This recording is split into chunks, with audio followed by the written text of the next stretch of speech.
महाराणी ताराबाई साहेब या सुद्धा आपल्या परीनं शाहू महाराज हे तोतया आहेत, खरे शाहू महाराज अजून सुद्धा कैदेतच आहेत असा पुकारा करून आपल्या बाजूचा पक्ष घट्ट करू लागल्या.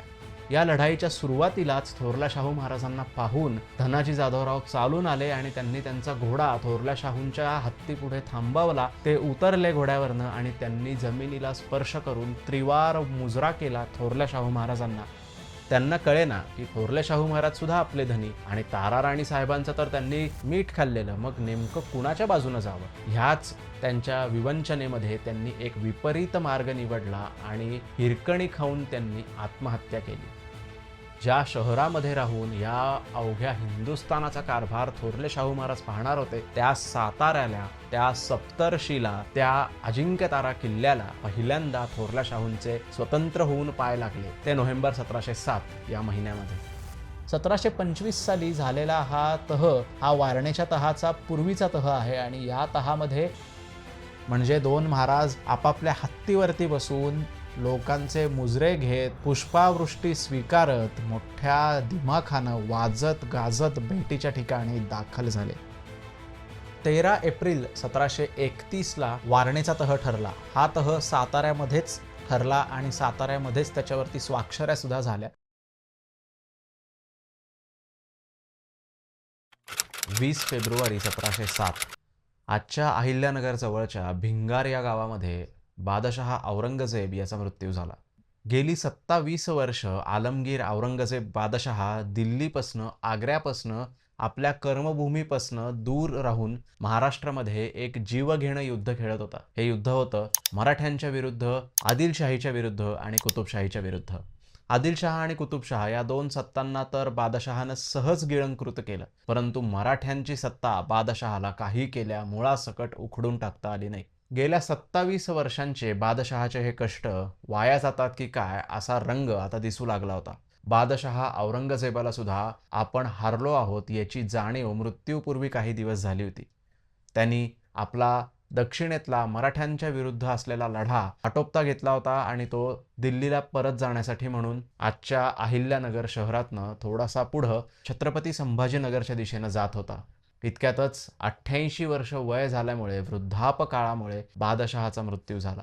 औरंगजेब बादशहाच्या मृत्यूची घटना मराठ्यांच्या इतिहासाला कलाटणी देणारी ठरली. मराठ्यांच्या इतिहासामध्ये इथून पुढे आता डिफेन्सिव्ह स्वतःचं अस्तित्व टिकवण्यासाठीचा म्हणून एक अप्रोच बदलून आता मराठे पूर्ण हिंदुस्थान जिंकण्यासाठी म्हणून सिद्ध होऊ लागले. अर्थात 1707 साली लगेच काही आपण दिल्ली जिंकू असं कुणालाही वाटलेलं नव्हतं. औरंगजेब बादशहाचं जेव्हा निधन झालं तेव्हा मुघलांच्या रिवाजाप्रमाणे आता शहजाद्यांमध्ये आपापसात यादवी युद्ध होऊन जो शहजादा इतरांना मारण्यामध्ये यशस्वी होईल तोच आता पुढचा बादशहा होणार हे सरळ होतं. त्याचबरोबरीनं दक्षिणेत जी औरंगजेबासोबत आलेली फौज होती ती पण आता कंटाळलेली होती, त्यामुळे ताबडतोब ती पण फौज उत्तरेत जाण्याची वाट पाहत होती. यावेळेला औरंगजेब बादशहाच्या जवळ शहजादा आझमशहा होता. शहजादा आझमशहा बादशहाच्या जवळ असतानाच कामबख्श शहजादा हा दक्षिणेमध्ये भागानगरला म्हणजेच हैदराबादला होता. सगळ्यात मोठा मुलगा बादशहाचा बहादूर शहा हा त्यावेळेला लाहोरला सुभेदार म्हणून होता. लाहोरला त्याला जेव्हा ही बातमी कळाली तेव्हा त्यांनी ताबडतोब आग्र्याच्या दिशेनं प्रवास सुरू केला. याचबरोबरीनं जेव्हा औरंगजेब बादशहाचा मृत्यू झाला तेव्हा त्याचा मुलगा आझमशहा यांनी स्वतःला बादशहा घोषित करत उत्तरेकडचा आपला प्रवास सुरू ठेवला. ह्यावेळेला औरंगजेब बादशहाच्या छावणीमध्ये मराठ्यांच्या राजघराण्यातले काही महत्त्वाचे व्यक्ती उपस्थित होते म्हणण्यापेक्षा कैदी होते म्हणा ना. या कैद्यांपैकी मुख्य कैदी होते छत्रपती थोरले शाहू महाराज. त्यांच्यासोबत होत्या महाराणी येसूबाई साहेब.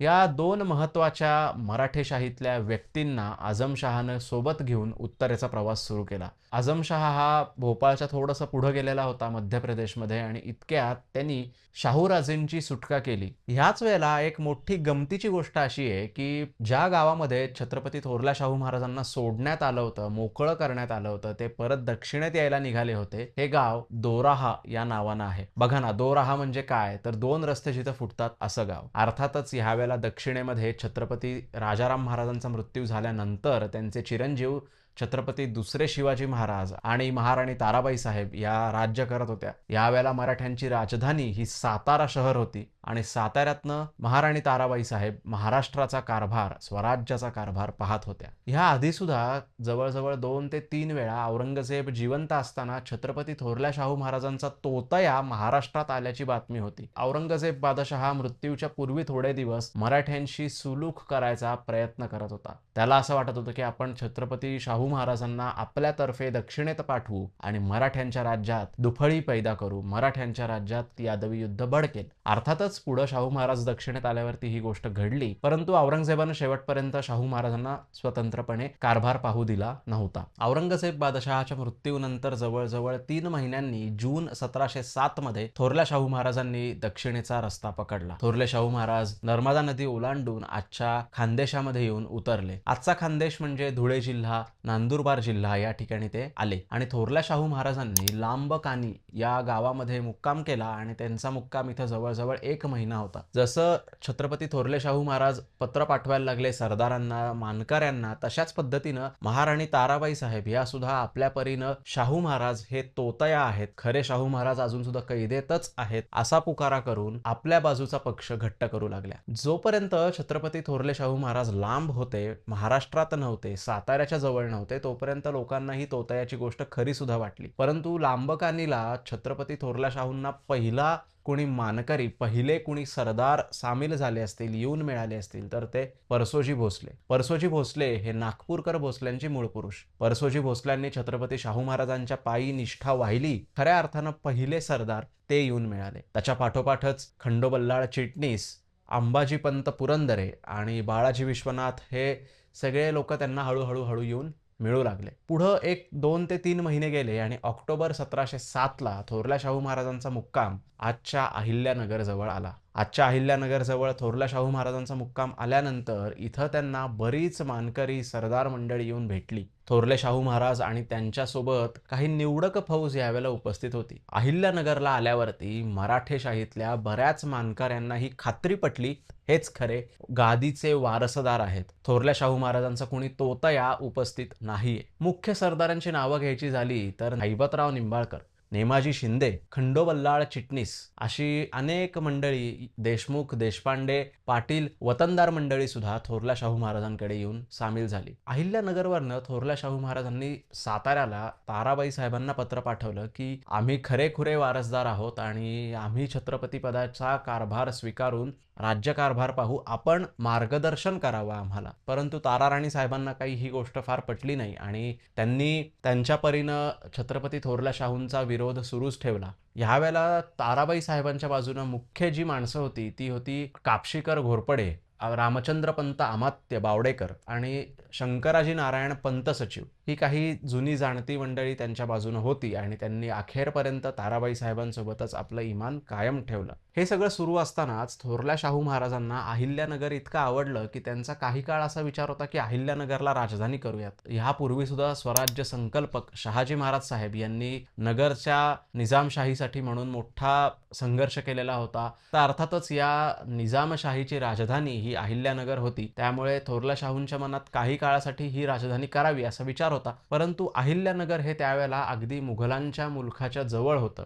थोड्याशाच अंतरावरती गोदावरी नदी होती, त्यामुळे आपण जर का इथं राजधानी केली तर हल्ला येईल मुघलांचा आणि आपल्याला आपलं संरक्षण नीट होणार नाही या नात्यानं. आणि शिवाय स्वराज्याचा जो गाभा होता, स्वराज्याचा छत्रपती शिवाजी महाराजांचा, छत्रपती संभाजी महाराजांचा, छत्रपती राजाराम महाराजांचा जी कर्मभूमी होती ती कर्मभूमी अर्थातच पुणे, सातारा, कोल्हापूर आणि कोकणाचा तो प्रदेश याच्यामध्ये होती. कोकणाचा म्हणजे सह्याद्रीच्या लगतचा प्रदेश याच्यामध्ये होती. त्यामुळे थोरल्या शाहू महाराजांनी ठरवलं की आपल्याला जर खऱ्या अर्थानं आपल्या छत्रपती पदाला मान्यता मिळवायची असेल तर सातारा राजधानी आपल्या ताब्यात पाहिजे आणि त्यासाठी थोरल्या शाहू महाराजांनी दसऱ्याला अहिल्यानगर सोडलं आणि ते साताऱ्याच्या दिशेनं आपली घोडदौड करू लागले. शहाजी महाराज साहेब यांची जहागीर आणि नंतरचं स्वराज्य आणि नंतर औरंगजेबाशी संघर्ष करून टिकलेलं मराठ्यांचं राज्य या तिन्ही टप्प्यांवरती स्वराज्याची सीमा ही भीमा नदी होती. भीमा नदीच्या उत्तरेला मुघलांचा प्रदेश सुरू व्हायचा आणि भीमेच्या दक्षिणेला मराठ्यांचं स्वराज्य होतं.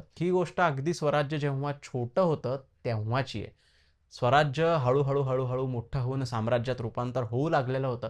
या भीमा नदीच्या सीमेला त्यावेळेला मान्यता होती. थोरल्या शाहू महाराजांनी सप्टेंबर 1707 मध्ये अहिल्यानगर सोडून दक्षिणेकडे सुरू केला आपला प्रवास. तेव्हा ते 12 ऑक्टोबर 1707 ला आजच्या राजगुरुनगरला आणि तेव्हाच्या खेडला येऊन दाखल झाले. भीमा नदीच्या काठावर बसलेलं हे राजगुरुनगर लढाईचं केंद्र बनलं. या खेडच्या म्हणजेच राजगुरुनगरच्या मैदानामध्ये लढाई झाली, ज्याला इतिहासामध्ये खेडची लढाई असं सुद्धा म्हणतात. तर थोरल्या शाहू महाराजांचा प्रवास जसा दक्षिणेकडे सुरू झाला तसा महाराणी ताराबाई साहेब या साताऱ्यावरनं आपली फौज पुढे पाठवू लागल्या. त्यांनी यावेळेला सरसेनापती धनाजी जाधवराव यांना पाठवलं आणि त्यांच्यासोबतच परशुराम त्र्यंबक पंत प्रतिनिधी यांना पाठवलं.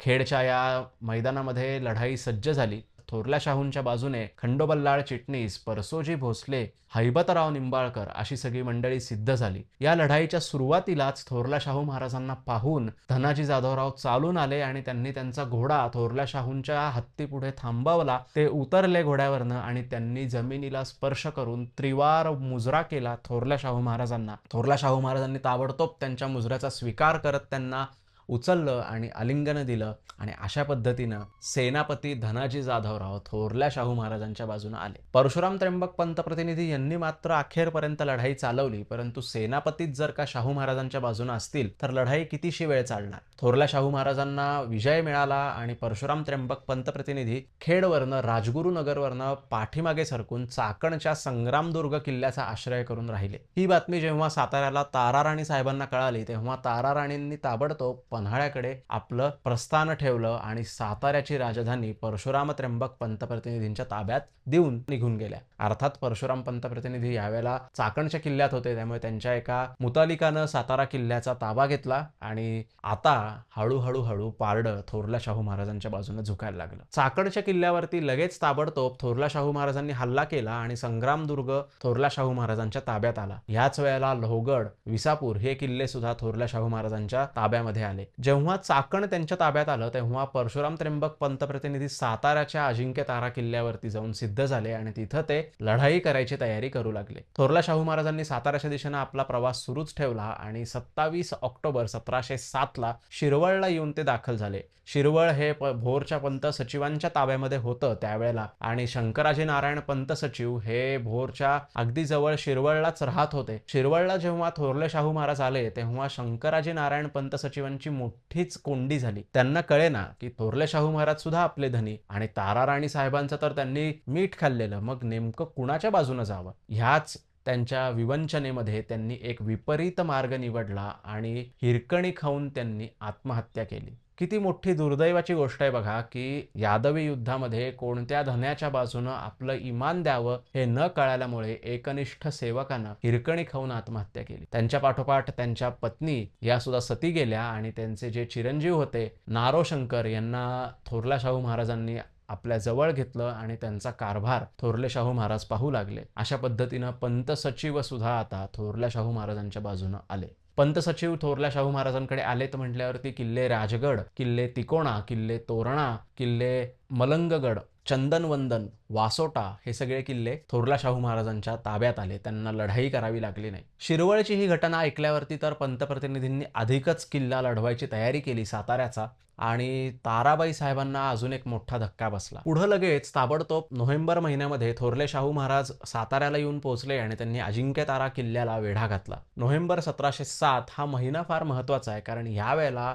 शाहू नगरीला पहिल्यांदा छत्रपती थोरल्या शाहू महाराजांचे पाय लागले. जे शहर छत्रपती थोरले शाहू महाराज वसवणार होते, पुढची जवळजवळ 50 वर्ष ज्या शहरामध्ये राहून या अवघ्या हिंदुस्थानाचा कारभार थोरले शाहू महाराज पाहणार होते, त्या साताऱ्याला, त्या सप्तर्षीला, त्या अजिंक्य तारा किल्ल्याला पहिल्यांदा थोरल्या शाहूंचे स्वतंत्र होऊन पाय लागले. ते नोव्हेंबर 1707 या महिन्यामध्ये. थोरल्या शाहू महाराजांनी वेढा घातल्यावरती अजिंक्य तारा किल्ल्याचा किल्लेदार होता शेख मीरा. हा शेख मीरा याचा वाईला वाडा होता आणि हा मूळचा वाईचा होता. जेव्हा आदिलशाहीच्या ताब्यामध्ये वाई होती, वाई हा परगाणा आदिलशहाच्या ताब्यात जेव्हा होता तेव्हा शेख मीरा तिथं कार्यरत होता. तर या शेख मीराला शाहू महाराजांनी खूप प्रयत्न केला सांगायचा की किल्ला ताब्यात द्या, आमच्या ताब्यात द्या, पण शेख मीरा काही केला किल्ल्यात देईना. म्हणून थोरल्या शाहू महाराजांनी एक युक्ती लढवली. त्यांनी असं केलं, त्यांनी वाईवरनं थेट या शेख मीराची मुलं माणसं पकडून आणली आणि सांगितलं की तू जर किल्ला दिला नाहीस तर आम्ही ही मुलं माणसं ठार करू.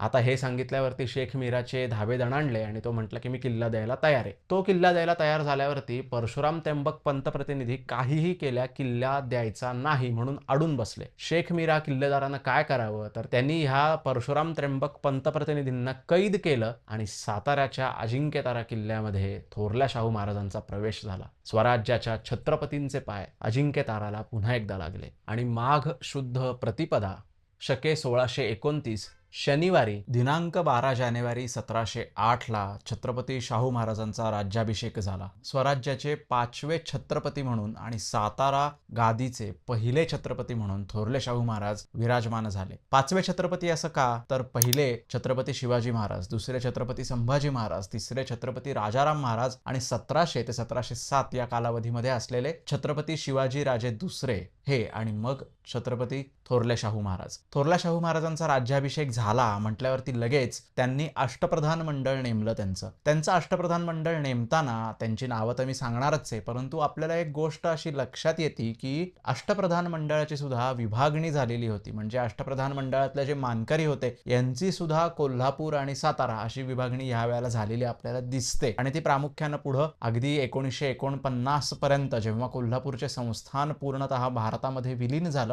इथपर्यंत ते कायम होतं. अष्टप्रधान कोण कोण होते तर थोरल्या शाहू महाराजांचे पेशवे होते बहिरो मोरेश्वर. बहिरोपंत हे मोरोपंत पिंगळे यांचे दुसरे चिरंजीव. त्यांचे भाऊ जे होते निळोपंत ते ताराबाई साहेबांकडे होते. सेनापती होते धनाजी जाधव. तर कापशीकर पिराजी घोरपडे म्हणजे सरसेनापती संताजीराव घोरपडे यांचे चिरंजीव हे यावेळेला ताराबाई साहेबांकडे होते. पंत सचिव होते नारो शंकर जे की वयानं लहान होते, ज्याचा उल्लेख आत्ताच थोड्या वेळापूर्वी आला. त्यांचे मुतालिक होते पंताजी शिवदेव. अमात्य होते बाळकृष्ण वासुदेव उर्फ अंबुराव हनुमंते आणि यांचे मुतालिक म्हणून अमात्यांचे मुतालिक म्हणून पहिले बाळाजी विश्वनाथ रुजू झाले छत्रपती शाहूंकडे आणि मग नंतर ते पेशवे पदाकडे पुढे सरकले आणि त्यांच्या जागी महादजी गदाधर हे मुतालिक म्हणून दाखल झाले. सुमंत होते गदाधर प्रल्हाद यांचे पुत्र महादजी गदाधर आणि नंतर प्रसिद्ध असलेले आनंदराव सुमंत म्हणजे आनंदराव रघुनाथ हे पुढे जाऊन सुमंत झाले. मंत्री रामचंद्रपंत पुंडे, नंतर रामचंद्र त्र्यंबक आणि नारोराम मंत्री हे आपल्याला छत्रपती शाहू महाराजांच्या कारकिर्दीमध्ये दिसतात.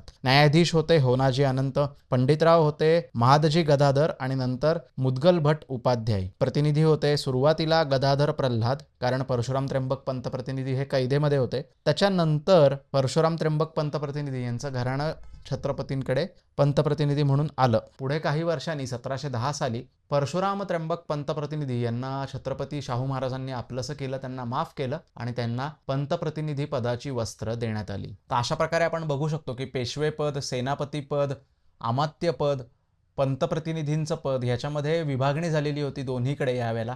आणि आता पुढचं नेमकं मराठेशाहीचं भविष्य कसं असेल हे यावेळेला काहीच समजत नव्हतं, परंतु हळूहळू हे स्पष्ट होत गेलं. त्याचं कारण सुद्धा हेच आहे की छत्रपती थोरले शाहू महाराज यांनी आपलं कर्तृत्व स्वतः सिद्ध केलं. राज्याभिषेक झाल्यानंतर लगेच फेब्रुवारी 1708 मध्ये थोरले शाहू महाराज पन्हाळगडाकडे मोहिमेसाठी म्हणून निघाले. त्यांनी यावेळेला पन्हाळ्याकडे कूच केलेलं होतं, कारण त्यांना ताराबाई साहेबांची भेट घ्यायची होती आणि एकतर सामोपचारानं किंवा लढाई करून काय तो सोक्षमोक्ष लावून एकसारखं मराठी राज्य एकसंघ करून मुघलांच्या विरुद्ध लढा द्यायचा होता. आता या दरम्यान जेव्हा ताराबाई साहेबांना हे कळालं की छत्रपती शाहू आपल्यावरती चालून येत आहेत, त्यावेळेला त्यांनी पन्हाळगड सोडून रांगडा किल्ल्याचा आश्रय केला. ह्या रांगडा किल्ल्याच्या पायथ्याशी 27 मार्च 1708 ला थोरले शाहू महाराज दाखल झाले आणि त्यांनी या किल्ल्याला वेढा घातला. दरम्यानच्या काळामध्ये कोल्हापूरचा जो प्रदेश होता तो बऱ्यापैकी थोरल्या शाहू महाराजांनी आपल्याकडे जिंकून घेतला आणि त्या बंदोबस्तासाठी म्हणून त्यांनी सरदार परसोजी भोसले यांना काही काळासाठी तिकडच कोल्हापूर प्रांतात ठेवलं. पुढे त्यांचं निधन झाल्यामुळे तिथली जागा दुसऱ्या कोणाला तरी द्यावी लागली आणि अर्थातच हळूहळू छत्रपती थोरल्या शाहू महाराजांचं कोल्हापूरच्या प्रांतातला असलेलं त्यांचा बंदोबस्त हा कमी कमी होत गेला. पन्हाळा थोरल्या शाहू महाराजांच्या ताब्यात आला नाही, तो सुद्धा लढवण्यात आला शेवटपर्यंत. आणि ह्या दरम्यान थोरल्या शाहू महाराजांनी समेटाचा पहिला प्रयत्न करून पाहिला. आणि एक गोष्ट ह्यावेळेला फार महत्त्वाची आहे की त्यांनी जेव्हा हा पहिला समेटाचा प्रयत्न केला तेव्हा त्यांनी वारणा नदीच्या दक्षिणेचा प्रांत सगळा ताराबाई साहेबांनी स्वतःकडे ठेवावा आणि एक दिलीनं एक हुकुमतानं एकत्र येऊन मराठीशाहीचं राज्य राज्य वाढावं असा प्रस्ताव पाठवलेला होता. 1731 साली वारणेचा तह झाला, परंतु त्याच्या आधी जवळजवळ 22 वर्ष 23 वर्ष हा थोरल्या शाहू महाराजांनी प्रस्ताव पाठवलेला होता की आपण तह करूयात आणि हा वारणेचा तह किंवा वारणा नदीच्या दक्षिणेपासूनचा सगळा प्रांत तुम्ही पहा आणि उत्तरेचा प्रांत सगळा आम्ही पाहतो. म्हणजे थोरल्या शाहू महाराजांच्या डोक्यात ही तह करायची कल्पना, ही त्यांची योजना किती पूर्वीपासून होती हे आपल्याला स्पष्ट ह्या मुद्द्यावरनं लक्षात येतं. तर अर्थातच थोरल्या शाहू महाराजांना कोल्हापूरचा सगळा हा मोहिमेचा भाग सोडून परत साताऱ्याकडे यावं लागलं. त्यांनी 27 जुलै 1708 पन्हाळगडाच्या जवळ मुक्काम केला आणि तिथून ते परत साताऱ्याच्या दिशेनं फिरले. ह्या दरम्यान एक महत्वाची गोष्ट झाली ती म्हणजे जुलै 1708 मध्ये सेनापती धनाजी जाधव यांचा मृत्यू झाला. सेनापती धनाजी जाधव यांची मोठी कामगिरी होती थोरल्या शाहू महाराजांचं हे आसन स्थिर करायला आणि मराठ्यांचं राज्य पुढे जाण्यासाठी म्हणून, परंतु त्यांचंही वय बरंच होतं आणि त्यामुळे त्यांचा मृत्यू झाला. आणि त्यांचा मृत्यू झाल्यानंतर त्यांचे चिरंजीव चंद्रसेन जाधव यांना थोरल्या शाहू महाराजांनी सेनापती पदाची वस्त्र दिली. पण पुढे चंद्रसेन जाधवांचं आणि थोरल्या शाहू महाराजांचं पटलं नाही. बाळाजी विश्वनाथ हे यावेळेला सेना करते म्हणून चंद्रसेन जाधवांकडे कामगिरीवरती रुजू झाले आणि मग हळूहळू ते सगळं नातं त्यांचं फिसकटत गेलं. कुणामुळे फिसकटलं, कुणी आगाऊपणा केला काय, हा आत्ताच्या व्हिडिओचा विषय नाहीये, त्यामुळे त्याच्या खोलात फार जायला नको. परंतु ही एक गोष्ट लक्षात ठेवणं खूप महत्त्वाचं आहे की धनाजी जाधव यांच्या मृत्यूनंतर सेनापती पदासाठी जोपर्यंत खंडेराव दाभाड यांना ते पद पुढे थोरल्या शाहू महाराजांनी दिलं नाही, तोपर्यंत काही काळ चंद्रसेन जाधव यांच्याकडे हे पद होतं. आणि या पदामुळे थोरल्या शाहू महाराजांना बराच वेळ चिंतेत राहावं लागलं, कारण चंद्रसेन जाधव आणि बाळाजी विश्वनाथ यांचं पटत नव्हतं. दिवाळीच्या सुमारास ऑक्टोबर 1708 थोरले शाहू महाराज पन्हाळगडावरनं परत साताऱ्याच्या किल्ल्यावरती दाखल झाले. तर थोरल्या शाहू महाराजांचं लक्ष हे चंद्रसेन जाधव यांना काही करून कंट्रोल करण्यामध्ये, त्यांचं बंड शमवण्यामध्ये गेलं. आणि त्यानंतरच्या काळामध्ये 1713 साली सारखेल कान्होजी आंग्रे हे लोहगडापर्यंत आले. त्यांनी लोहगड जिंकून घेतला आणि ते ताराबाई साहेब यांच्या बाजूने होते. त्यांनी बहिरोपंत पेशव्यांना कैद केलं आणि त्यानंतर बाळाजी विश्वनाथ भट यांना पेशवेपद देऊन लोहगडला पाठवण्यात आलं. आणि या लोहगडातनं त्यांनी बहिरोपंतांची मुक्तता तर केलीच केली, शिवाय सारखेल कान्होजी आंग्रे यांना शाहू महाराजांकडे मिळवून घेतलं. आणि मग एका अर्थानं हे मोठं शाहू महाराजांवरती आलेलं संकट त्यांनी अशा प्रकारे दूर केलं. आणि अर्थातच 1713 नंतर पेशवे पद हे भट घराण्याकडे आलं आणि त्यानंतरच्या काळामध्ये पेशवे घराण्याचा मुख्यतः उदय झालेला आपल्याला दिसतो. तर ह्या दरम्यान कोल्हापूरला काय चाललं होतं, तर 1710 जेव्हा शाहू महाराज परत आले साताऱ्याला, तेव्हा त्यांनी त्यानंतर जवळजवळ 4-5 वर्ष कुठल्याही प्रकारची मोहीम ही कोल्हापूरवरती केली नाही, थेटही केली नाही आणि इनडायरेक्टलीही केली नाही. ताराबाई साहेब या रांगडा किल्ल्यावरनं परत पन्हाळगडावरती आल्या आणि त्यांचा राज्यकारभार सुरू असताना 1714 साली एक विलक्षण घटना घडली. आणि या घटनेमुळे दस्तूर खुद्द ताराराणी साहेब ह्या नजरकैदेत सापडल्या. त्यांचे चिरंजीव छत्रपती शिवाजीराजे दुसरे हे नजरकैदेत सापडले आणि त्यांच्या सवत राजाराम महाराजांच्या दुसऱ्या पत्नी राजसाबाई साहेब आणि त्यांच्याबरोबर त्यांचे पुत्र संभाजीराजे दुसरे हे कोल्हापूर गादीचे मालक झाले. अशा प्रकारे कोल्हापूर गादीला त्यांचे स्वतंत्र दृष्ट्या कामगिरी करणारे पहिले छत्रपती लाभले, छत्रपती संभाजीराजे दुसरे. तर ही जी काही 1714 साली बंडाळी झाली, ह्याच्यामध्ये गिरजोजी यादव, रामचंद्रपंत अमात्य यांचा छुपा पाठिंबा, असा बराच गुंतागुंतीचा सगळा हा प्रकरण होतं हे. आणि ह्याच्यावरती पण आपण एखादा स्वतंत्र व्हिडिओ करू शकू, इतका डीप हा विषय आहे. कोल्हापूरच्या राज्याची एका अर्थानं तख्तापालट जो केला कोल्हापूरला, हा फार महत्वाचा आहे मराठ्यांच्या इतिहासाच्या दृष्टिकोनातनं. ही सगळी बातमी साहजिकच थोरल्या शाहू महाराजांना पोहोचत होती आणि त्यांनी सुद्धा ह्याच्यामध्ये काही मध्यस्थी करायचा प्रयत्न केला नाही. छत्रपती संभाजीराजे दुसरे हे कोल्हापूरच्या गादीवरती आले, त्यांच्यासोबत मुख्य मंडळी होती. त्यांनी सगळ्यांनी मिळून आता राज्यकारभार चालवायला सुरुवात केली. आणि छत्रपती संभाजी महाराज दुसरे यांची कारकीर्द ही चांगली 50 वर्षांची तरी आहेच आहे, त्याच्याबद्दल मी पुढे सांगेनच. कोल्हापूरला राज्यक्रांती झाली तेव्हा इकडे साताऱ्याला आपलं आसन स्थिर करून मुघलांच्या कैदेतून महाराणी येसूबाई साहेब यांना कसं सोडवून आणता येईल याच्या पाठीमागे थोरले शाहू महाराज, बाळाजी विश्वनाथ हे होते. त्यांच्या बरोबरीनं यावेळेला खंडेराव दाभाडे हे सुद्धा थोरल्या शाहू महाराजांच्याकडे दाखल झालेले आणि त्यांना सेनापती पदाची वस्त्र दिलेली होती. थोरले शाहू महाराज यांचे सेनापती खंडेराव दाभाडे आणि मुख्य प्रधान म्हणजे पेशवा बाळाजी विश्वनाथ हे दोघ जण 1719 साली दिल्लीला गेले. सय्यद बंधूंच्या मदतीनं त्यांनी दिल्लीचा बादशहा बदलला आणि त्याच बरोबरीनं महाराणी येसूबाई साहेब यांची सुटका करून वाजत गाजत त्यांना साताऱ्याला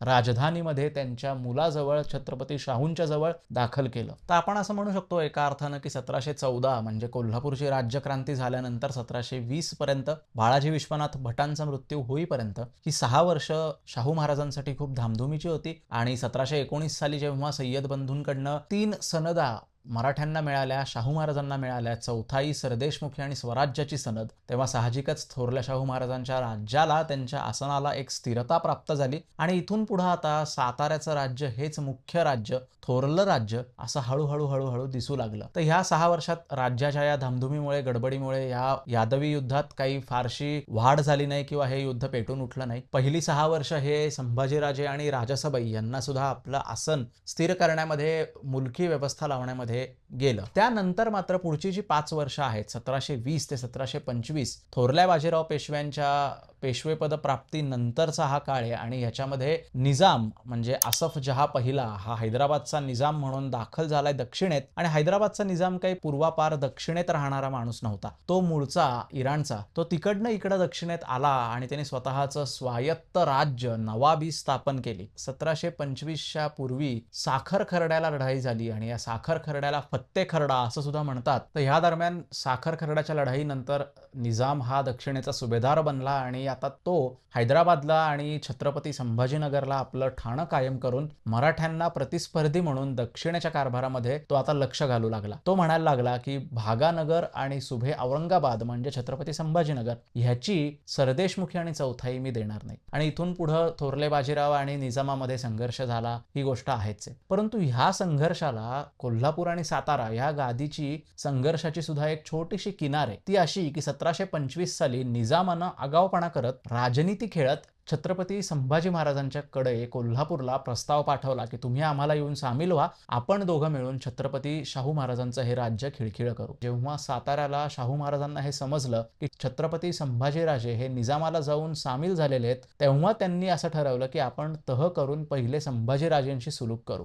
1725 साली झालेला हा तह हा वारणेच्या तहाचा पूर्वीचा तह आहे आणि या तहामध्ये काय घडलं होतं नेमकं, तर तो तह आज आपल्याला उपलब्ध आहे. तो तह असा आहे. तहनामा चिरंजीव राजश्री संभाजीराजे यास प्रति शाहूराजे यांनी लिहून दिला. म्हणजे हा तहनामा संभाजीराजांना शाहूंनी लिहून दिला. पौष शुद्ध सप्तमी गुरुवार विश्व नाम संवत्सरे. म्हणजे याची तारीख आपण जर इंग्रजी केली तर ती 30 डिसेंबर 1725 अशी आहे असं आपण म्हणू शकतो. तर या तहामध्ये होतं हद्द श्री कृष्णा धौम महाबळेश्वरापासून दक्षिण तीर तहद निवृत्ती संगम पर्यंत कुल दुतर्फा मुलूक दरोबस्त ठाणी व किल्ले तुम्हास दिले असत. म्हणजे काय तर धोम महाबळेश्वर पासून जी कृष्णा नदी उगम पावते त्या कृष्णा नदीच्या दक्षिणेचा प्रांत हा सगळा शाहू महाराजांनी संभाजीराजांना दिला की तुम्ही तो ताब्यात घ्या आणि तुमचं राज्य प्रस्थापित करा. निवृत्ती संगम म्हणजे नेमका कोणता, तर कृष्णा आणि घटप्रभा नद्यांचा जो संगम पुढं दक्षिणेमध्ये होतो त्या संगमापर्यंतचा जो मुलूक आहे तो सगळा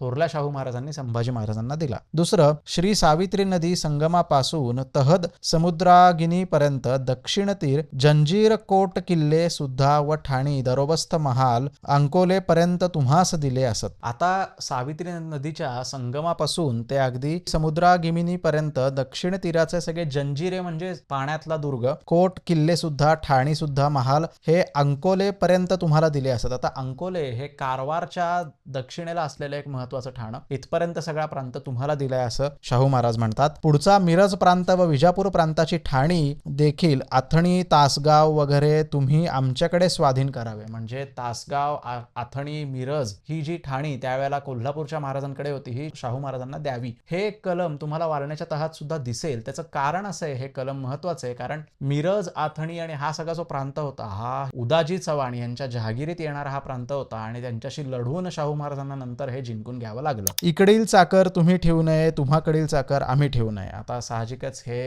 एकमेकांच्याकडचे कोणी माणसं इकडं तिकडं होऊन भांडणं लागू नयेत म्हणून खबरदारीसाठी सांगितलेलं कलम. तुंगभद्रा दक्षिण तीरापासून श्री कृष्ण समुद्रागिनी व श्री रामेश्वर देखील संस्थान निम्मी आम्हाकडे करार करून दिली असत. म्हणजे जोपर्यंत श्रीकृष्णा समुद्राला मिळत नाहीत त्या प्रांतापर्यंत आणि तुंगभद्राच्या दक्षिणेला जी संस्थान आहेत ही सुद्धा निम्मी निम्मी दोघांनी वाटून घ्यावी. पुढचा आहे मोगलाईतील वगैरे उत्तरेकडील मुलूक सुटले त्यातील निम्मे प्रांत तुम्हास देऊ व तुम्हाकडून सुटले असता निम्मा प्रांत आम्हास द्यावा. म्हणजे की उत्तर हिंदुस्थानामध्ये जो पुढे स्वराज्य विस्तार झाला त्याच्यामधला निम्मा प्रांत हा कोल्हापूरला द्यायचं शाहू महाराजांनी मान्य केलेलं होतं. हे कलम पुढे वारणेच्या तहामध्ये घेतलेलं नाही बरं का.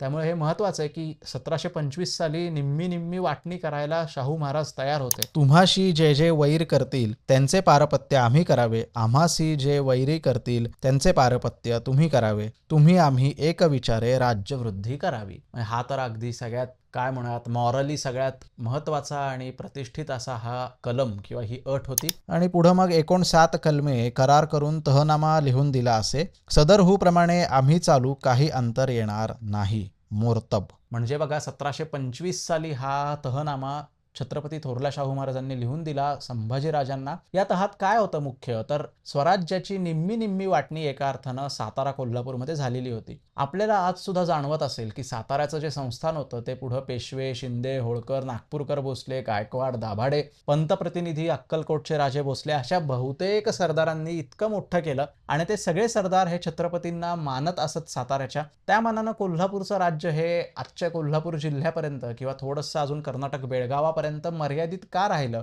तर हा इतिहासाचा महत्त्वाचा विषय आहे आणि हा पुढे जसा जसा हा व्हिडिओ संपेल तसं तुम्हाला ते कळेल. परंतु ह्यावेळेला तरी 1725 साली हा तहनामा थोरल्या शाहू महाराजांनी लिहून दिला. याच्यामध्ये निम्मी निम्मी वाटणी स्वराज्याची करावी असं ठरलेलं होतं. परंतु अर्थात हे झालं नाही. हा तहनामा काही सफल झाला नाही. कुणी धुडकावून लावला ह्यापेक्षा सुद्धा हा तहनामा प्रत्यक्षात आणला गेला नाही हे फार महत्त्वाचं. पुढे निजामाचे प्रयत्न सुरूच होते आणि 1728 साली पालखेडला थोरल्या बाजीराव पेशव्यांची आणि निजामाची लढाई झाली. ह्या लढाईमध्ये छत्रपती संभाजीराजे कोल्हापूरचे हे निजामाच्याकडनं उपस्थित होते आणि या लढाईनंतर मुंगी शेगावचा तह झाला. या मुंगी शेगावच्या तहामधल्या काही महत्त्वाच्या अटी आहेत की ज्या कोल्हापूरच्या संभाजीराजांच्या संबंधी सुद्धा आहेत. 6 मार्च 1728 ला हा मुंगी शेगावचा तह झाला आणि या तहामध्ये काय काय मुख्य कलम ह्या विषयाला धरून आपल्याला लागणार आहेत ते आपण आता पाहू. तर या तहातलं तिसरं जे कलम आहे ते कलम असं सांगतं की संभाजीराजे यास निरोप द्यावा की ते पन्हाळ्यास जात. मग त्याच्यावरती निजामानं उत्तर केलंय की रुखसत करतो म्हणजे की रवानगी करतो. म्हणजे हे तर सिद्ध होतं की ह्यावेळेला संभाजीराजे हे निजामाकडे होते आणि नंतर त्यांना पन्हाळ्याला जायला निरोप निजामानं द्यावा असं ठरलं. संभाजीराजे यास विजापूर सुभ्यापैकी कृष्णा व पंचगंगेकडील प्रांत आम्ही दिला आहे व त्याची सनदही आम्ही करून दिली आहे, तीच असावी, आपण वेगळी सनद न द्यावी. निजामानं हे कबूल केलं. तर हे महत्वाचं आहे की विजापूर, कोल्हापूर, पंचगंगा ह्या प्रांतातला जो सगळा मुलूक होता ह्याची सनद शाहू महाराजांनी पूर्वीच संभाजी महाराजांना दिलेली होती. निजामानं वेगळी सनद देऊन मराठ्यांच्या राज्यात घुसखोरी करायचा प्रयत्न करू नये ही अट यासाठी होती. पुढची महत्वाची अट म्हणजे संभाजीराजे याचकडील कमावीसदारांनी महालोमहाली वसूल घेतला असेल तो आमच्या हिशेबी न लिहावा. आम्हाकडून कमावीसदार वसूल घेतला असेल तोच मजरा देऊ. त्याच्यावर निजामानं उत्तर केलं, चौकशी करून शाहूराजे व संभाजीराजे यांनी वसूल घेतला असेल तो मजरा देऊ, बाकी तहसील करावी. हा जो काही वसूल गोळा केलेला होता संभाजी महाराजांनी त्यांचे कमावीसदार पाठवून तो शाहू महाराजांच्या हिशोबात लिहू नका असं पेशवे सांगत होते. तर याच्यावरती निजामानं फार छान उत्तर दिलंय की शाहू महाराज आणि संभाजी महाराजांशी थेट बोलून आम्ही काय तो निकाल करू. पुढचा महत्वाचं जे कलम आहे ते सगळ्यात शेवटचं 17वं कलम आहे ते म्हणजे संभाजीराजे यास सुभे विजापूरपैकी कृष्णा व पंचगंगे पलीकडील प्रांत येथील चौथाई सरदेशमुखीसाठी आम्ही दिला, ते त्यांनी घेत जावे. कृष्णेच्या अलीकडं उपद्रव न करावा. आणि हे पण निजामानं मंजूर केलं आणि सवाल जवाब हे कबूल झाले आणि तहामध्ये याचं रूपांतर झालं. तर आता या मुंगी शेगावच्या तहात आपल्याला काय दिसतं प्रामुख्यानं तर हेच की विजापूर, पंचगंगा, कृष्णा या नद्यांमधल्या प्रांतातली चौथाई सरदेशमुखी ही संभाजीराजांना द्यावी असं एका अर्थानं बाजीराव निजामाला सांगतायत की आम्ही त्यांना दिलेली आहे, तुम्ही वेगळं काही करू नका. तर पुन्हा हेच सगळे कलम आपण पाहिल्यावरती आपल्या लक्षात येते एक गोष्ट की कसा निजाम हा नुकताच दक्षिणेत आल्या आल्या मराठ्यांच्या राज्यात लुडबुड करायचा प्रयत्न करत होता. त्याला पालखेडवरती एक जबरदस्त शह मराठ्यांनी दिला आणि त्याच्यामुळे निजामाचं पुढं काही फार चाललं नाही आणि 1725 पासून 1728 पर्यंत संभाजीराजे हे निजामाबरोबर होते असं म्हणायला या तहातनं तरी आपण थोडाफार अंदाज लावू शकतो की ते होते तिथं. परंतु ह्यानंतर ते कधीच निजामाला भेटले नाहीत किंवा त्यांच्याकडे गेले सुद्धा नाहीत, कारण पुढं लगेच 3 वर्षातच 1728 पासून 3 वर्षात वारणेचा तह झाला आणि मग पुढे दोन्ही बंधूंमध्ये कायमस्वरूपी समेट घडून आला. तर आता जेव्हा हा मुंगी शेगावचा तह करून संभाजीराजे परत पोहोचले कोल्हापूरला 1728 साली, तेव्हा त्यांचे एक सहकारी खूप प्रचंड ताकदीनिशी अजून सुद्धा त्यांच्या जवळ होते की ज्या सहकाऱ्यांच्या जोरावरती आपली गादी ही छत्रपतींची थोरली गादी होईल अशी अपेक्षा संभाजीराजांना होती. ते सहकारी म्हणजे उदाजी चव्हाण. सरदार उदाजी चव्हाण यांना आथणी, मिरज हा सगळा प्रांत जहागीर दिलेला होता आणि ते अजून सुद्धा सैन्य बाळगून होते. यांच्या विरुद्ध पंतप्रतिनिधी अक्कलकोटचे राजे भोसले, फत्तेसिंह भोसले यांना पाठवून आणि काही अल्प काळ पेशव्यांना सुद्धा उदाजी चव्हाणांच्या विरुद्ध पाठवून 1729 सालच्या जानेवारी महिन्यामध्ये उदाजी चव्हाण छत्रपती शाहू महाराजांना शरण आले. जसे ते शरण आले तसे संभाजी महाराजांचा जो काही बळ होतं त्यांचं ते बळ पूर्णतः कमी झालं आणि आता त्यांना समेट करून अजून भाऊबंदकी नको खेळायला असं वाटायला लागलं. याच्यानंतर लगेच शरणागती पत्करल्यानंतर सुद्धा उदाजी चव्हाणांनी परत थोड्या दिवसानं शस्त्र उचलले आणि 1729 सालच्या ऑक्टोबर महिन्यामध्ये विजयादशमीच्या मुहूर्तावर छत्रपती शाहू महाराज स्वतः मोहिमेला बाहेर पडले. पेशवे बाजीराव, श्रीनिवासराव पंत प्रतिनिधी, सेनापती दाभाडे अशी सगळी मातब्बर मंडळी घेऊन ते बाहेर पडलेले होते मोहिमेसाठी आणि या मोहिमेमध्ये त्यांनी निश्चितच यश मिळवलं. त्या यशामुळेच वारणेचा तह झाला. तर सगळ्यात पहिले या मोहिमेमध्ये 32 शिराळ्याला चव्हाणांचं उदाजी चव्हाणांचं ठाणं होतं, त्याच्यावर हल्ला केला आणि ते ठाणं शाहू महाराजांनी स्वतःकडे काबीज करून घेतलं. उदाजी चव्हाणांवरती जेव्हा हल्ला केला 32 शिराळ्याला, त्यानंतर लगेच श्रीनिवास पंत प्रतिनिधींनी थेट संभाजीराजांवरती हल्ला केला, जे यावेळेला पन्हाळ्यातनं बाहेर पडून साताऱ्याच्या दिशेने यायला निघालेले होते. त्यांचा पण या लढाईमध्ये विजय झाला आणि संभाजीराजांना पिछेहाट सहन करावी लागली. यानंतर ते कोल्हापूरला गेले आणि शाहू महाराज सुद्धा मोहिमेवरनं परत आले, कारण उदाजी चव्हाणांचा त्यांनी यावेळेला पराभव केलेला होता. मुळातच थोरल्या शाहू महाराजांचं व्यक्तिमत्व असं होतं, त्यांना इतिहासकार अजातशत्रू असं म्हणतात. अजातशत्रू का? कारण त्यांनी कधीच कुणावरती क्रौर्य केलं नाही, राग त्यांनी दाखवला नाही कुठल्याच प्रकारचा. आणि त्यांच्या ह्या अजातशत्रू स्वभावाचा पुन्हा एकदा प्रत्यय आला आणि संभाजीराजे कोल्हापूरकर यांनी एक पत्र पाठवलं शाहू महाराजांना आणि या संमतीदर्शक पत्रातनं पुढं वारणेच्या तहासाठी वाटाघाट सुरू झाली. 1707 पासून 1730 पर्यंत जवळजवळ 23 वर्ष या दोन भावांमध्ये संघर्ष सुरू होता. अशा प्रकारे आता तो संघर्ष संपून मराठी राज्य पुढं भारतभर पसरायला चांगला असा पाया निर्माण होणार होता आणि ह्यातनंच वारणेच्या तहाची वाटाघाट सुरू झाली. वाटाघाट पत्रांमार्फत कशासाठी करायची? भेटूनच करावी ह्या उद्देशाखातर छत्रपती थोरल्या शाहू महाराजांनी शारदीय नवरात्र सुरू असताना अश्विन महिन्यामध्ये 1730 सालच्या श्रीनिवासराव पंतप्रतिनिधी, नारोराम मंत्री, फत्तेसिंह भोसले, बाळाजी बाजीराव म्हणजे नानासाहेब, भवानी शंकर मोरेश्वर, अंबाजी पंत पुरंदरे ह्या सगळ्यांना पोक्त सरंजाम देऊन कोल्हापूरकडे रवाना केलं. ऑक्टोबर 1730ला निघालेली डिसेंबर 1730ला 1-1.5 महिना प्रवास करून कोल्हापूरला पोहोचली. कोल्हापूरला त्यांनी भेटी घेतल्या. पन्हाळगडावरती ते गेले. पन्हाळगडावरती संभाजीराजे यावेळेला होते. त्यांनी त्यांचं स्वागत केलं. सगळ्या सरदारांनी छत्रपतींना मुजरे केले, नजराणे केले. छत्रपतींनी परत भेटी खातर सगळ्या सरदारांना काही ना काही भेटवस्तू दिल्या, त्यांच्या मेजवान्या स्वीकारल्या आणि ही स्वारी खास्या छत्रपती संभाजीराजांना घेऊन पन्हाळगडावरनं साताऱ्याकडे निघाली वारणेचा तह करण्यासाठी. आता स्वतः आपले भाऊ हे येत आहेत आपल्याला भेटण्यासाठी, तर छत्रपती थोरले शाहू महाराज पण साताऱ्यावरनं निघाले. असं ठरलं की कराड जवळ कुठेतरी भेटावं आणि कराडच्या मैदानामध्ये किंवा त्या प्रांतामध्ये दोन भावांची भेट होऊन मग साताऱ्याला पुढे जावं. तर ठरलेल्या गोष्टींप्रमाणे 27 फेब्रुवारी 1731ला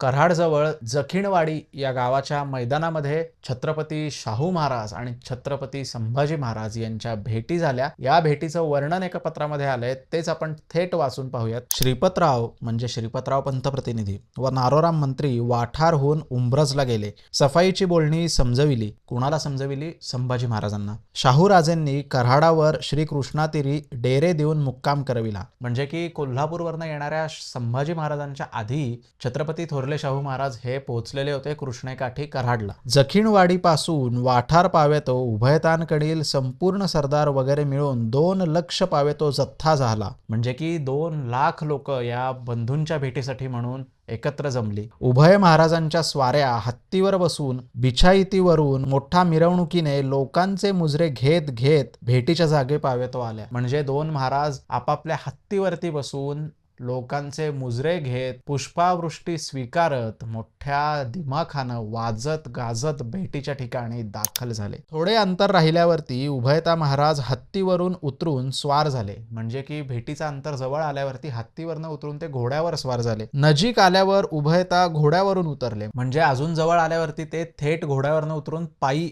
चालायला लागले. शाहू महाराजांनी लगेच त्यांना उठवून आलिंगन दिलं. म्हणजे बघा ही भेट किती दिमाखदार झाली असेल. म्हणजे शब्द नाहीत सांगायला की नेमकं कसं या भेटीचं वर्णन करावं. ही इतकी महत्वाची भेट आहे मराठेशाहीच्या इतिहासातली. दोन छत्रपतींच्या राजबिंड्या राजांच्या मधली ही भेट आहे. संभाजीराजांनी शाहू महाराजांच्या पायावर मस्तक ठेविले. शाहू महाराजांनी त्यास उठवून आलिंगन दिले. उभयतांच्या प्रथम भेटी श्री कृष्णा सन्निग्ध होऊन बहुत आनंद झाला. त्यावेळी परस्पर सुवर्ण रौप्य वगैरे सत्के व पुष्पांची वृष्टी झाली. वाद्ये वाजली, तोफांच्या सरबत्ती झाल्या. दुपारच्या वेळेला ही दोन छत्रपतींच्या मधली महत्वाची भेट झाली आणि अशा प्रकारे छत्रपतींच्या घराण्यातलं हे यादवी युद्ध कायमस्वरूपी संपलं. लगेच थोरले शाहू महाराज परत कराडला गेले. त्यांनी तिथं जेवणासाठी स्वयंपाक वगैरे करवलेला होता आणि ते तिथंच संभाजी महाराज सुद्धा आले आणि नंतर या दोघांची स्वारी ही साताऱ्याकडे यायला निघाली. मार्च 1731ला थोरले शाहू महाराज, छत्रपती संभाजी महाराज कोल्हापूरकर दोघंही मिळून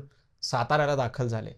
शाहू नगरीतल्या अदालत राजवाड्यामध्ये यावेळेला कोल्हापूरच्या छत्रपती संभाजी महाराजांचा मुक्काम होता. जवळजवळ 6 ते 7 महिने ते यावेळेला साताऱ्याला आपल्या बंधूंच्या जवळ राहायला होते. 13 एप्रिल 1731ला वारणेचा तह ठरला. हा तह साताऱ्यामध्येच ठरला आणि साताऱ्यामध्येच त्याच्यावरती स्वाक्षऱ्या सुद्धा झाल्या. परंतु वारणा नदी या तहामध्ये महत्वाचा रोल बजावत असल्यामुळे वारणेचा तह असं याला आपण इतिहासामध्ये म्हणतो.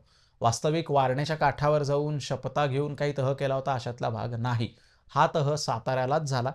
हा तह काय, याच्या अटी कोणत्या, हेच आता आपण थेट जाणून घेऊ आणि या व्हिडिओचा आपण समारोप करू. तहनामा राजश्री संभाजीराजे आणि पुढं मुसलमान तारीख आहे. तर या तहाची पहिली अट अशी होती, इलाखा वारणा महाल तहद संगम दक्षिण तीर कुल दुतर्फा मुलूक दरोबस्त ठाणी व किल्ले तुम्हाकडे दिले असत. म्हणजे वारणेच्या दक्षिणेपासून जो मुलूक आहे तो सगळा तुम्हाला दिलेला आहे, म्हणजे कोल्हापूरच्या संभाजी महाराजांना दिलेला आहे. तुंगभद्रेपासून तहत रामेश्वर संस्थान निम्मे आम्हाकडे निम्मे तुम्हाकडे ठेवून करार करून दिली असत. म्हणजे तुंगभद्रेच्या पुढं दक्षिणेला रामेश्वर जिंजीपर्यंत निम्मी निम्मी दोघांनी वाटणी करावी असं ठरलं. आता हीच सेम अट 1725च्या तहामध्ये सुद्धा आलेली आपल्याला दिसते. किल्ले कोपळ तुम्हाकडे दिला, त्याचा मोबदला तुम्ही रत्नागिरी आम्हाकडे दिला. म्हणजे रत्नागिरी आणि रत्नागिरीचा भगवती किल्ला हा सगळा प्रांत मुलूक हा कोल्हापूरच्या महाराजांकडे होता. तो आता अशा प्रकारे सातारकर छत्रपतींना मिळाला.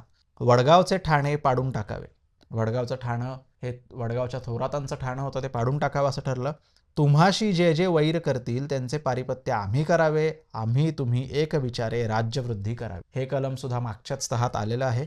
वारणेच्या व कृष्णेच्या संगमापासून दक्षिण तीर तहद निवृत्ती संगम तुंगभद्रे पावेतो दरोबस्त देखील गड ठाणे तुम्हाकडे दिले असत. म्हणजे पुन्हा तेच निवृत्ती संगम म्हणजे घटप्रभा आणि कृष्णेचा संगम इथपर्यंत ते वारणा आणि कृष्णेचा संगम होतो. तिथपासून हा सगळा जो मुख्य आज कर्नाटक आणि तेलंगणाचा काही भाग येतो तो सगळा कोल्हापूरच्या महाराजांना दिला शाहू महाराजांनी. कोकण प्रांत साळशी पलीकडे तहद पंचमहाल अंकोले पावेतो दरोबस्त तुम्हाकडे दिले असत. साळशीपासून ते अंकोलेपर्यंतचा सगळा कोकणातला किनारपट्टीचा पश्चिम किनारपट्टीचा भाग हा संभाजी महाराजांना दिला. इकडील चाकर तुम्ही ठेवू नये, तुम्हाकडील चाकर आम्ही ठेवू नये. ही मागच्याच तहातली अट आणि या अटीचं पुढं पालनही झालं. मिरज प्रांत विजापूर प्रांताची ठाणी देखील आथणी तासगाव वगैरे तुम्ही आमचे स्वाधीन करावी. आता हे पण कलम फार महत्वाचं होतं जे मागच्या तहामध्ये नव्हतं.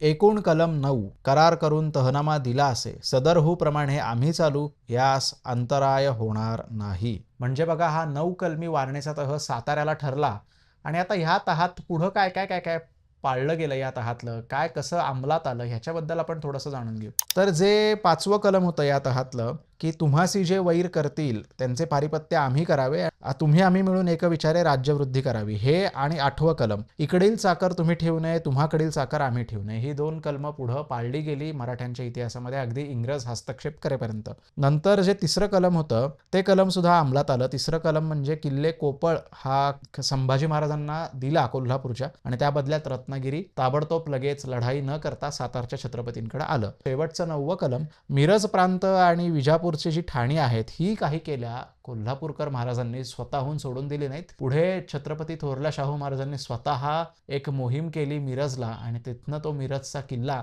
विजापूरचा किल्ला, आटणी वगैरे हा सगळा प्रांत छत्रपती शाहू महाराजांच्याकडे दाखल झाला. वडगावचं जे ठाणं पाडायला लावलं होतं ते ठाणं कोल्हापूरच्या महाराजांनी पाडलं नाही आणि आता जी मुख्य कलमं राहतात त्यातलं महत्त्वाचं कलम म्हणजे तुंगभद्रेपर्यंतचा जो प्रांत आहे तो तुम्हाला दिलाय. तर हा जो काही कोल्हापूर करवीरच्या पलीकडचा तुंगभद्रेपर्यंतचा प्रांत होता हा पुढे पेशव्यांनी आणि थोरल्या शाहू महाराजांनी जिंकून घेतला. तो संभाजी महाराज कोल्हापूरकर किंवा कोल्हापूरच्या राज्याला मिळाला नाही. त्यामुळे हे कलम वारणेच्या तहातलं पुढं आहे असं अंमलात आलं नाही. तर हा होता वारणेचा तह आणि या वारणेच्या तहानंतर छत्रपती संभाजी महाराज कोल्हापूरकर आणि छत्रपती थोरले शाहू महाराज यांच्यामध्ये भांडणं झाली नाहीत. छत्रपती थोरले शाहू महाराज कधी कोल्हापूरला संभाजी महाराजांना भेटायला गेले नाहीत, परंतु संभाजीराजे हे साताऱ्याला वरच्यावर येत असल्याचे उल्लेख आपल्याला सापडतात.